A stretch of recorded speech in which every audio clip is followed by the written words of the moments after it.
Hello, welcome back. Here we are back again in the studio. We're getting on towards fall, and so I want to do a few fall themed paintings. This time, I think we're going to do a big buck deer. They're fantastic to look at. They're big, they're beautiful, they're elegant. They run around. We all like to see them everywhere except for in front of our car. Um, so I thought we'd kind of give it a shot. I haven't done this one before, so we're going to be doing it together. I have drawn mine out here. If you can see, let's see, there it is, just a quick sketch of it. And what I think I'm going to do, I like to, when I paint, I like to paint the lightest part first. If that's going to be the foreground, I paint the foreground first. If the background is going to be a little bit lighter, I paint the background first. In this one, I think the background for us is going to be a little bit lighter than the foreground. I really want our buck here to stand out. So I'm going to mix up a light gray color, and we're going to put it on and go from there. This painting is mostly gray. I'm not going to mix up anything quite that gray. I'm going to get a nice brown gray going here. Let's see, I got to get a lot of water. This is a large area here, and I want to make sure I have enough.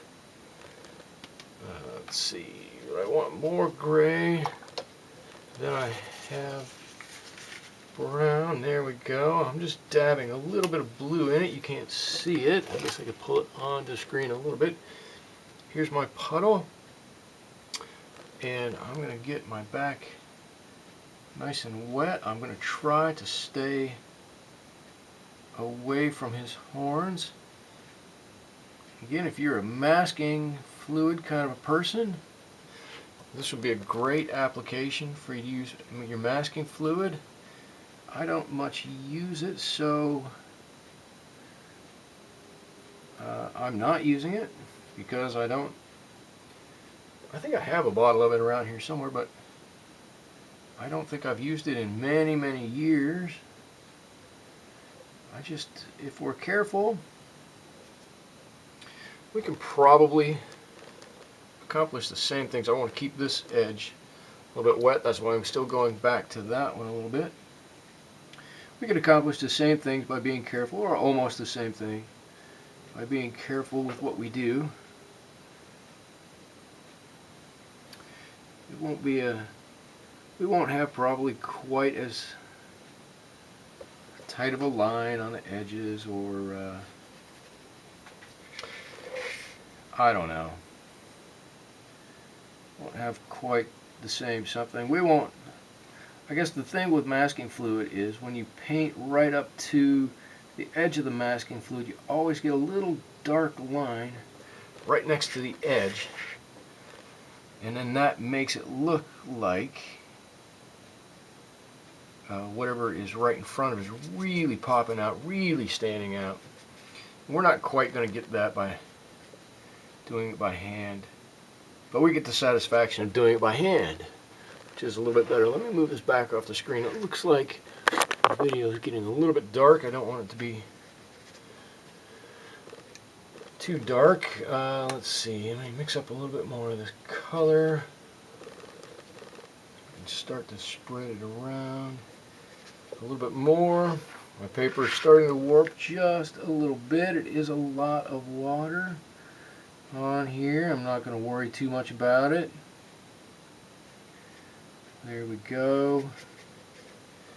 Alright, now this part in the back is just starting to dry a little bit. I'm just going to sprinkle in, amongst everything else, a few lines. That's going to give us the representation of some trees in the background here. You'll see some vertical elements. Good, and then we're going to, let me turn it this way, and we're going to keep working down.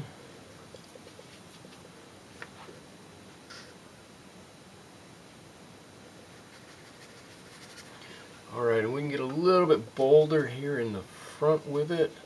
I'm going to make it a little bit of a warmer gray here in the front.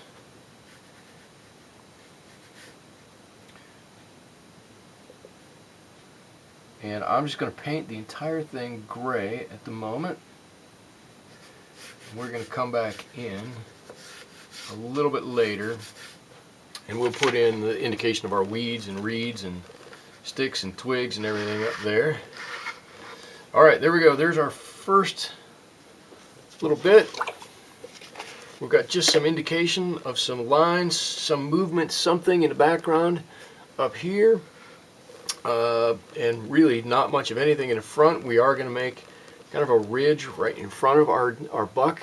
But before we go too much further, let's give it a dry.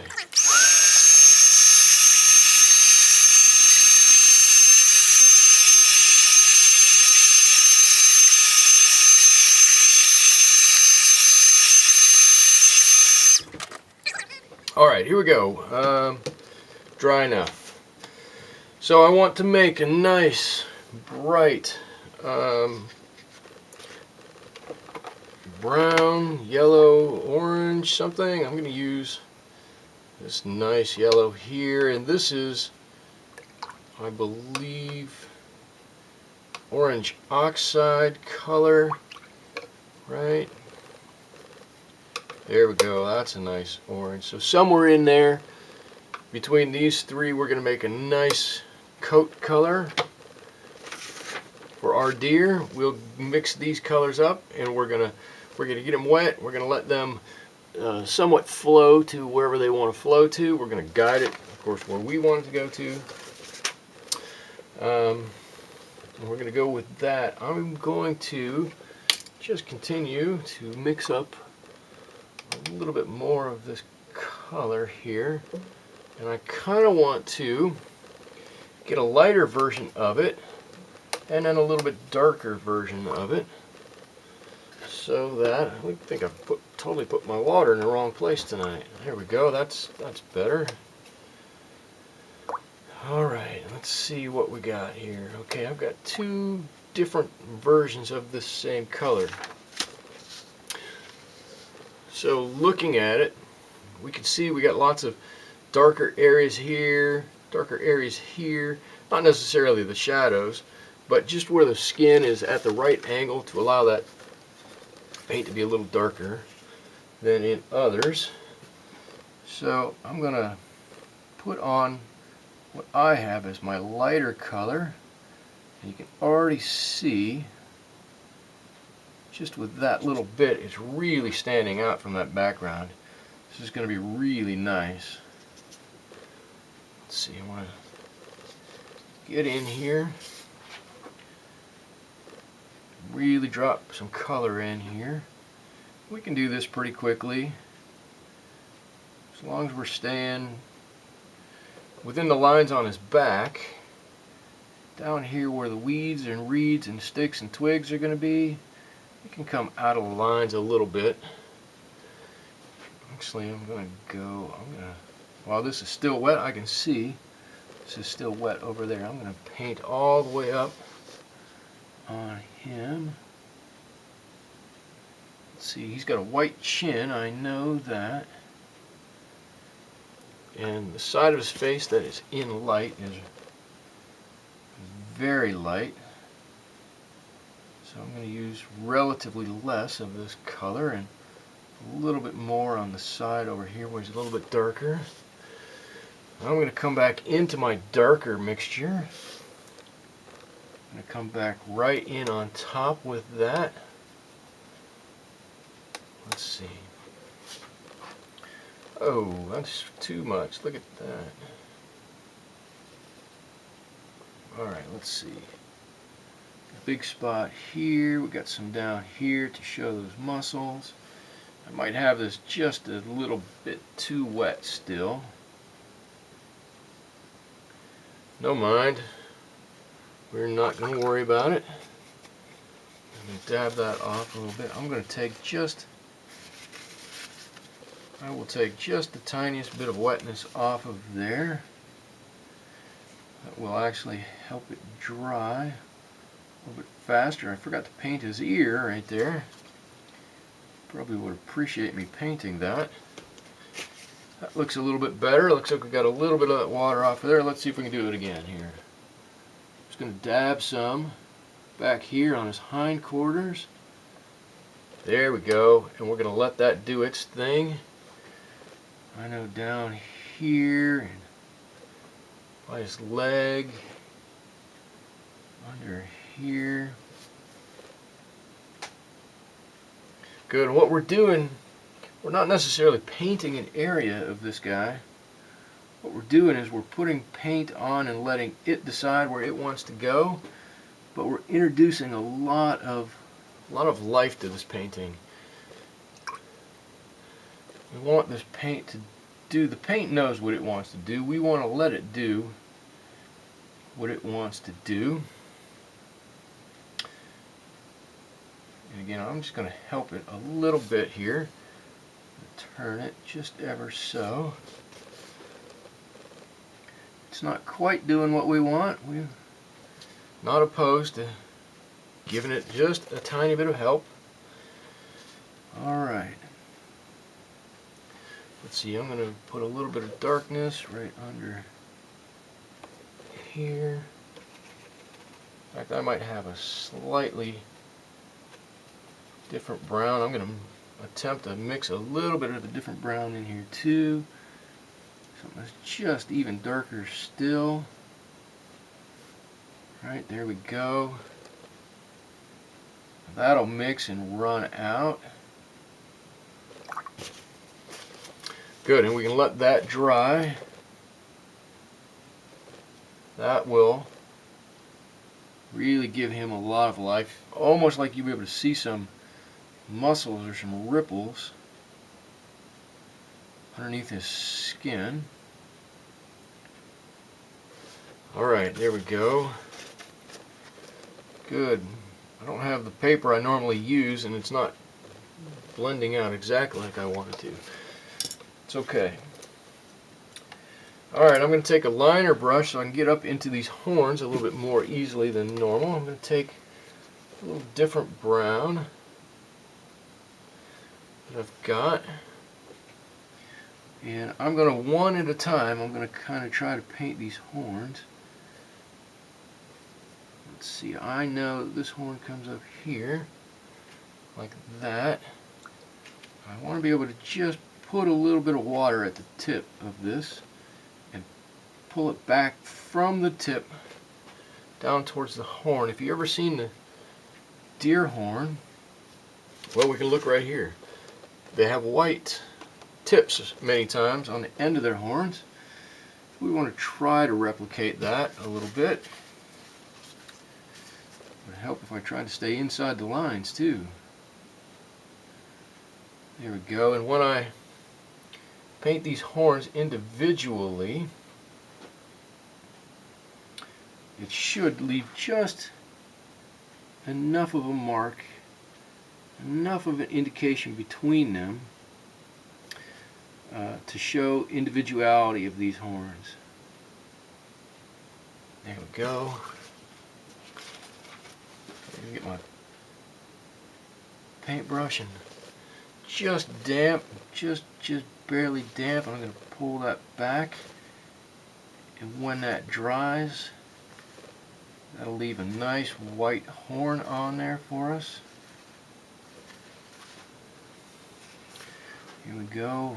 I know I got one right here and right here. And that comes down on that antler all the way. Come on, my paint's not quite cooperating with me.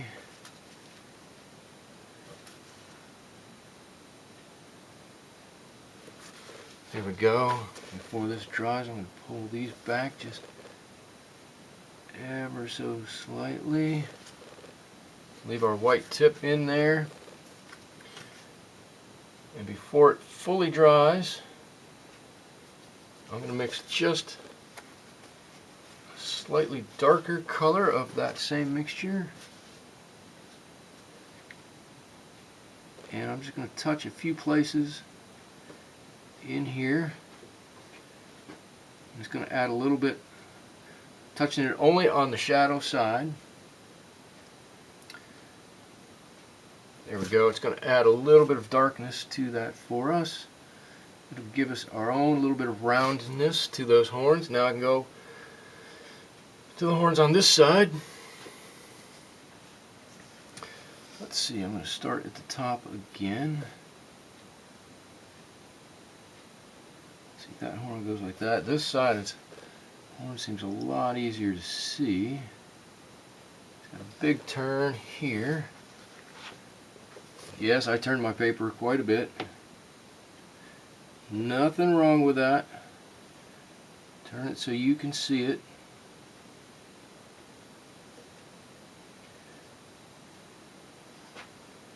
Let's see, do I have it right? There, good, good, good, good. Get that wet just a little bit. Touch that end. Work that back just a little bit. We want to leave that white. When it dries, it'll dry just ever so much lighter than the rest. You can already see these ones drying. I hope you can see these ones drying that little bit.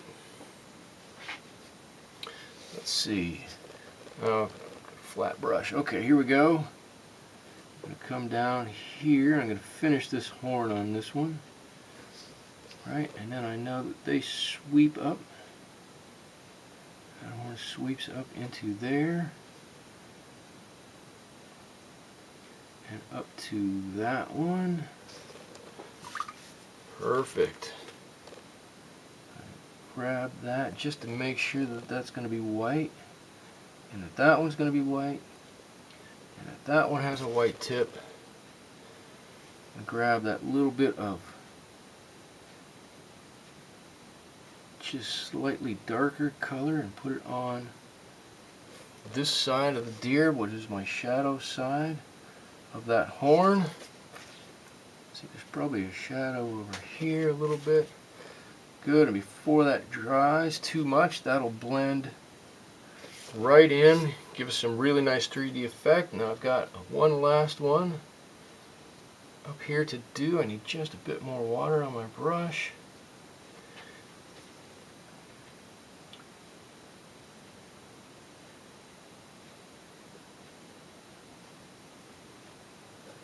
There it is. A little bit of the dark color. Just a bit of shadow on that horn right there. Good, good, good. Alright, I've got to get my tiniest little brush now. Actually, this is my tiniest little brush, a 10-0 brush. I think that'll be too small. Maybe not. Let's give it a try. I don't know that I've ever used it before. It doesn't look like I've ever put any paint on it. Let's see what we can do with it. Could be a mistake, could be the best thing we've done tonight. So I know this guy has quite a dark eye here. I've got a dark brown gray mixture I'm working with. And I'm going to paint an eye for him on here. And on here,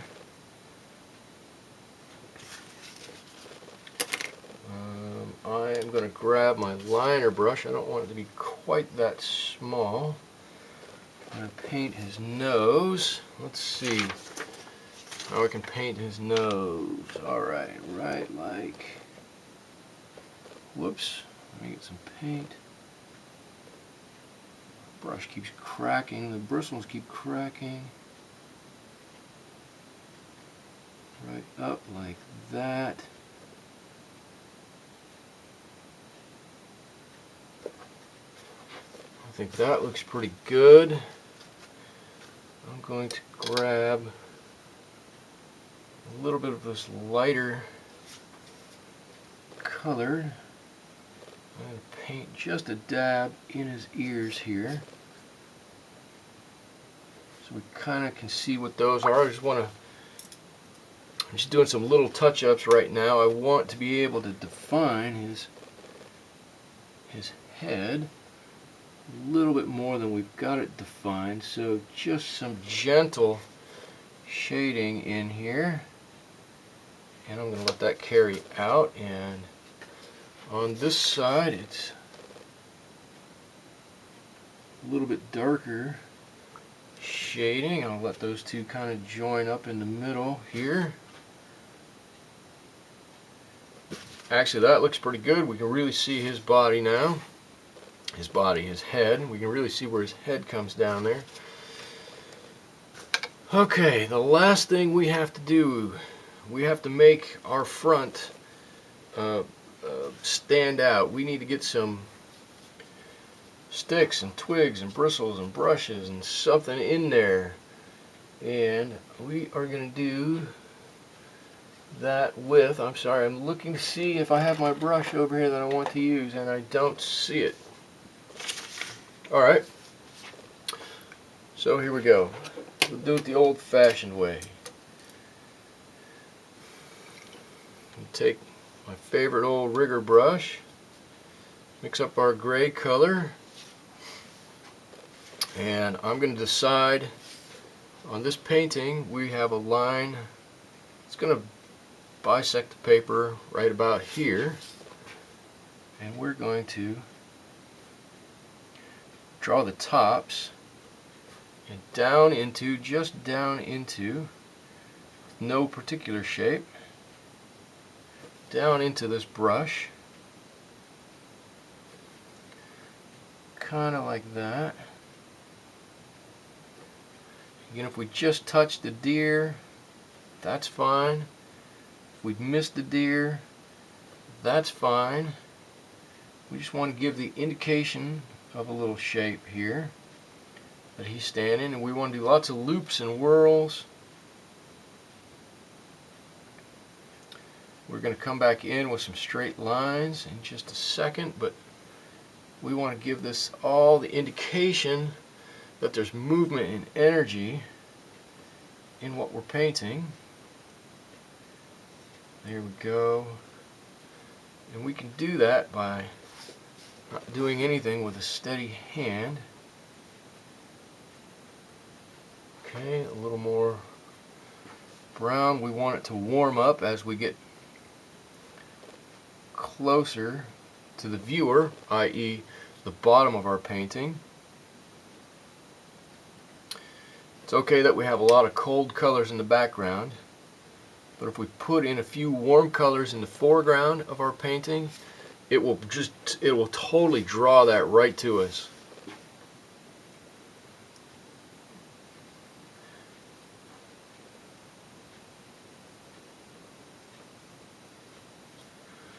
There we go. Just some squiggles. I'm not following any pattern. I don't have anything set. I'm just looking at it and deciding that there should be a line here, and I paint it on.